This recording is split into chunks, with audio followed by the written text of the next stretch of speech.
certain que si leur niveau vraiment est intéressant et qu'on voit qu'ils peuvent apporter un plus à l'équipe, ils intégreront l'équipe. C'est notre politique. Ça a été le cas pour Moussa Wagé, ça a été le cas pour des garçons comme Crépin Diatta, ça a été le cas pour des garçons comme Bamba Dieng, comme Pape Matarsar qui est en train d'arriver. Donc oui, l'intégration, c'est aussi ça. D'abord, les apprendre à apprendre, à venir, à apprendre, à comprendre l'environnement et petit à petit, bien sûr, les intégrer dans les systèmes. D'accord. Une question pour Sadio Mané. Alors Sadio, ce sera donc votre premier match pour la reconquête du titre africain. Alors que représente ce match contre le Bénin et est-ce que vous connaissez très bien cette équipe béninoise? Je pense qu'après la CAN, on a joué notre match de qualif, la Coupe du Monde, tu te rappelles? À la CAN, oh, ok. Écoutez, je pense que nous connaissons tous cette équipe béninoise. Et, on a eu à jouer contre cette équipe à la CAN 2019, c'était les CAN, je pense. Et comme je l'ai dit, on la connaît bien, on sait que ça ne va pas être un match facile, mais comme on l'a toujours fait, et je pense que récemment on l'a montré devant notre public, qu'on est capable de mettre en difficulté n'importe quelle équipe, surtout à domicile, et je pense que on sait que ça ne va pas être un match facile de toute façon, mais bon, on sera au rendez-vous, et devant notre public surtout. Et maintenant, on va essayer de bien entamer le match et essayer de se procurer des occasions. Bien sûr, après il faut les mettre au fond. Et je pense que l'essentiel, c'est au final de gagner les 3 points. C'est ce qui m'intéresse et on va tout faire pour les remporter, Inch'Allah. Merci. Il ne nous reste que 5 minutes. Maintenant, à vous de voir. On fait les 5 minutes en Wolof ou bien on enchaîne le français. Donc, vous enchaînez en Wolof. Votre question, vous la posez en Wolof. Donc coach maa ngi lay nuyu Mouhamed Moustapha Gaye journaliste à Dakaractu, Sadio aussi maa ngi lay nuyu. Alors coach wax nga ko léegi préparation bi juste honneur Sadio wax na ko itam ils ont eu une saison assez longue ñoom joueurs yëpp. Au regard de tout cela, est-ce que mën nañ xaar ci matchu samedi bi contre Bénin le coach Aliou Cissé lancé benn joueur bu bees bu mel ni Elimane Ndiaye ak tey jii ci ni nga jàngatee profilu joueur bi di Elimane ci ban système wala yan poste nga jàpp ne tey war na fa mën a valoir des satisfactions à l'équipe nationale? Waaw, c'est vrai que wax ci équipe nationale collectivement moo ma gënal que di wax ci ay individualité mais question bi tamit question bu am solo la. Elimane ñëpp xam nañu talent comme ni ma ko waxee lundi joueur boo xam ne deuxième division lay joué Angleterre mu nekk joueur offensif mun joué pratiquement excentré gauche excentré droit wala attaquant. Donc bañ fàtte tamit que xale la te ñun tamit dañu am benn politique boo xam ne xale yi bu ñu ñëwee na lañ leen di intégré mooy que ñu bàyyi leen ñu jàng xàmmee ci yeneen joueurs yoo xam ne ñoo leen ëpp expérience. Mais comme ni ma ko waxee sànq tamit ci kalama nasaraan rek mooy que le talent n'attend pas.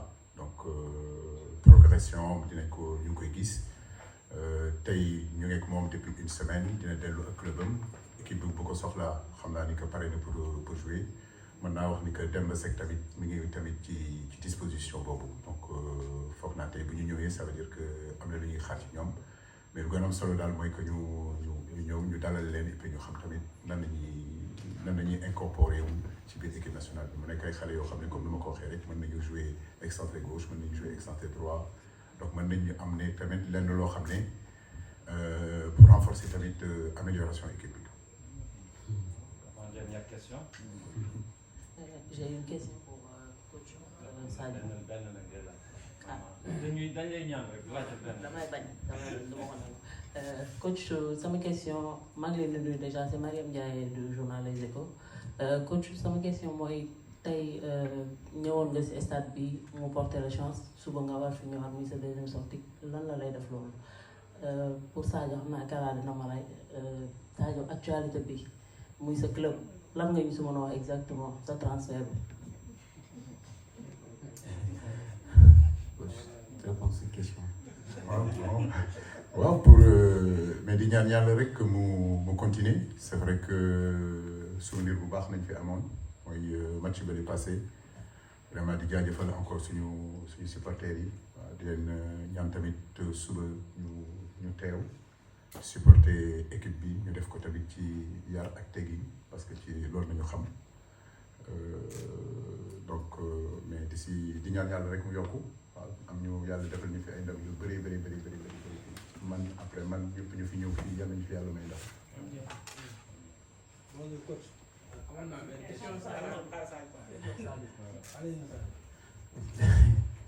yow bi nga duggee olof yëpp bi nga duggee olof nga yàgg lépp à part loolu je pense que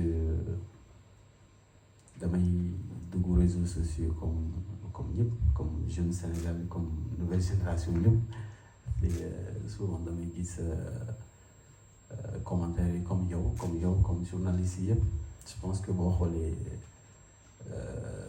60 ou 70% Sénégalais yëpp dañoo bëgg ma kii Liverpool du loolu ngeen bëgg voilà lu Sénégalais bëgg rek loolu lay def donc loolu donc bu leen wax dara lu si kanam raw li bët loolu lañ ko wax donc bu leen yàkkamte ni ngeen ko ci seen bopp par rapport merci Kara par rapport à ma question je suis là oui c'est Dame Sène Jaxaay TV benn question la amoon naa benn pour Sadio mais bàyyi ma tee ko coach ñu gis ni di nga football samedi di nga football aussi mardi est-ce que yaa ngi natt occasion boobu noonu parce que vous allez faire 2 matchs à domicile le samedi et le mardi su ma juumul est-ce que yaa ngi natt occasion bi nga am par rapport ak avance bi nga mën a am ci yeneen équipe bi merci.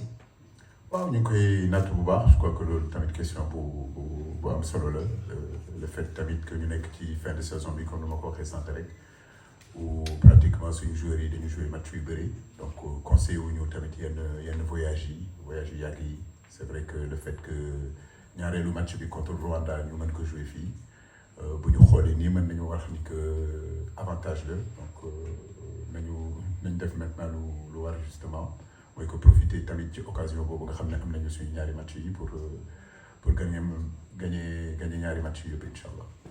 jërë ngeen jëf léegi mbir mi jeex na dañuy dem séance d'entraînement di ngeen am 15 minutes du ngeen pare foofu mun ngeen ñëwaat fii xaar seen accréditation. léegi nañ bàyyi nii nañ dem jëli ji beneen waay ngeen di jëli dem leen.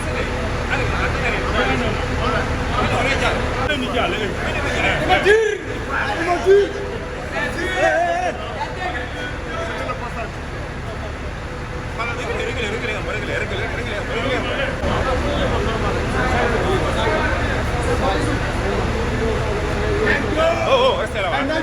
Oh, restez là-bas.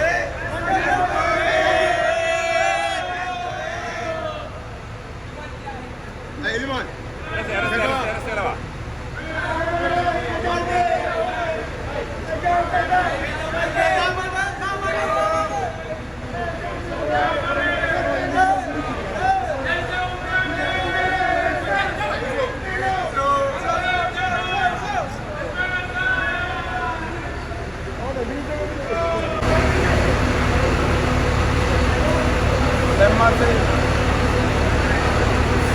Marquez!